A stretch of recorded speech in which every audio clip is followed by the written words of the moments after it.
In today's video, I'm going to teach you how to set up an estimated delivery date widget in WooCommerce. Whether you're running a small online store or managing a large e-commerce business, providing your customers with clear and accurate delivery estimates can make a huge difference in building trust and improving their shopping experience. By the end of this tutorial, you'll have a fully functional widget that displays estimated delivery dates for your products, making your store more transparent and giving your customers the confidence they need to complete their purchases. Let's get started. To begin, you'll need to access your WordPress dashboard. This is where all the magic happens when managing your WooCommerce store. To do this, simply append wp-admin to the end of your website URL.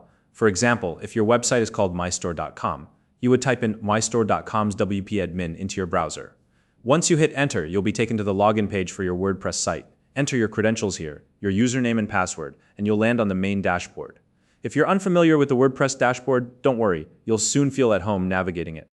Now that you're in the dashboard, look over to the menu on the left-hand side of your screen.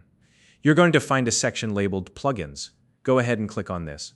Plugins are essentially tools that add extra functionality to your WordPress site. And today we'll be installing one that will allow us to enable and display estimated delivery dates on your WooCommerce store. Once you're on the Plugins page, you'll see an Add New button at the top of the screen. Click on that and you'll be taken to the plugin repository, which is essentially a library of all the plugins you can add to your website. This is where you'll search for the perfect tool to help you with your delivery date widget. In the search bar located at the top right corner of the page, type in Date Delivery. After a moment, you'll see a list of plugins related to delivery dates. The one we're looking for is called Order Delivery Date for WooCommerce. Take a moment to make sure you've identified the correct plugin. It should say Order Delivery Date for WooCommerce and provide a short description of its features. Once you've found it, you're ready to install it. Next to the plugin, you'll see a button labeled Install Now. Click on this, and WordPress will automatically download and prepare the plugin for your website. Depending on your internet speed, this process should only take a few seconds. When the installation is complete, the Install Now button will change to say Activate. This step is crucial. Click the Activate button to enable the plugin on your site. Without activation, the plugin won't work, even though it's installed.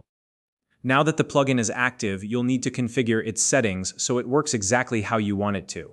To do this, look for the plugin settings. These are typically found either under the WooCommerce settings area or in their own dedicated section in the dashboard menu. Take a moment to locate the appropriate section. Once you've found it, click on it to open the settings panel. Here comes the fun part: customizing the delivery options and display settings to match your business's needs. You can adjust things like the delivery days, cutoff times for orders, and how the estimated delivery dates appear to your customers on the front end of your store. Take your time here and think about your typical order fulfillment process. For instance, if you don't ship on weekends, make sure to exclude Saturdays and Sundays from the delivery calendar. You can also customize messaging to let customers know exactly when they can expect their orders. Once you're happy with the settings, save your changes. And that's it. You've successfully added an estimated delivery date widget to your WooCommerce store. This small but impactful feature will go a long way in enhancing your customers' experience, giving them the clarity and confidence they need to shop with you. If you found this video helpful, please like and subscribe. Thank you for watching, and I'll see you in the next tutorial.